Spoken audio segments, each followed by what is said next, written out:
আসসালামু আলাইকুম বন্ধুরা, তো আশা করছি আপনারা সবাই ভালো আছেন। তো আমি আলহামদুলিল্লাহ আপনার দোয়ায় অনেক ভালো আছি। তো আজকে ভিডিওটি শুরু করার আগে আপনাদেরকে আমি একটা ভিডিও দেখাতে চাই।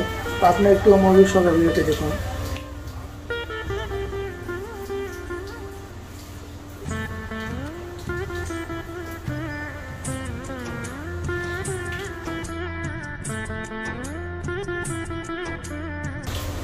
আপনার ভিডিওতে কি দেখলেন?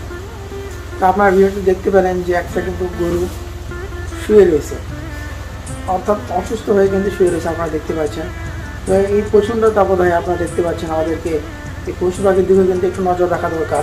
বিশেষ করে আপনারা যারা গরু পালেন তারা দেখবেন গরুকে অতিরিক্ত খাওয়াচ্ছেন কিন্তু যত্ন নিচ্ছেন না, এমনকি আপনি খাওয়াচ্ছেন যত্ন নিচ্ছেন এবং যত্ন নিচ্ছেন বা খাওয়াচ্ছেন না, এরকম আর কি। এবং যে গরুটিকে আপনারা দেখতে পেলেন এই গরুটি কিন্তু দেখতে পাচ্ছেন অতিরিক্ত খাওয়ার কারণে এবং গরমের কারণে কিন্তু বাড়িতে শুয়ে পড়ছে। তো এরকম হলে কিন্তু গরু স্ট্রোক করে মারা যাবে ওখানে। আপনারা যে গরুটিকে দেখলেন এটা কিন্তু আর একটু হলে কিন্তু স্ট্রোক হয়ে যেত। এটা হচ্ছে আমাদের একজন একটা গরু, দেখতে পাচ্ছেন আপনারা। এত প্রচণ্ড গরমে কিন্তু গরুর উপরে কোনো ফ্যান নেই, কিছু নেই, সে শুধু কি খাওয়াইতে আসে এবং খাওয়াইতে আসে, কোনো যত্ন নেওয়া নেই। এই যে এত তাপপ্রবাহ চলতেছে, মানুষেরই তো অবস্থা খারাপ হয়ে যাচ্ছে।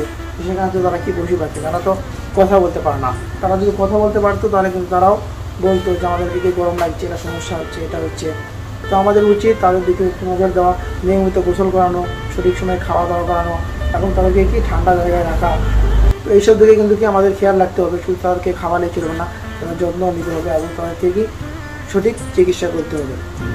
তারা যদি কথা বলতে পারতো তারা কিন্তু ঠিকই কিন্তু বলতো যে তাদের এই সমস্যা হচ্ছে, এটা হচ্ছে, ওটা হচ্ছে, তাই কিন্তু ঠিকই বলতো মানুষের মতো। তারা যেহেতু বলতে পারে না, তারা পশু পাখি, এবং তাদের আমাদেরকে কি দেখতে হবে এবং তাদেরকে সেবা করতে হবে। তো বন্ধুরা, আজকে ভিডিওটি পর্যন্ত দেখা হচ্ছে পরবর্তী কোনো ভিডিওতে। তো এর মধ্যে ভালো থাকবেন, সুস্থ থাকবেন। আল্লাহ হাফেজ।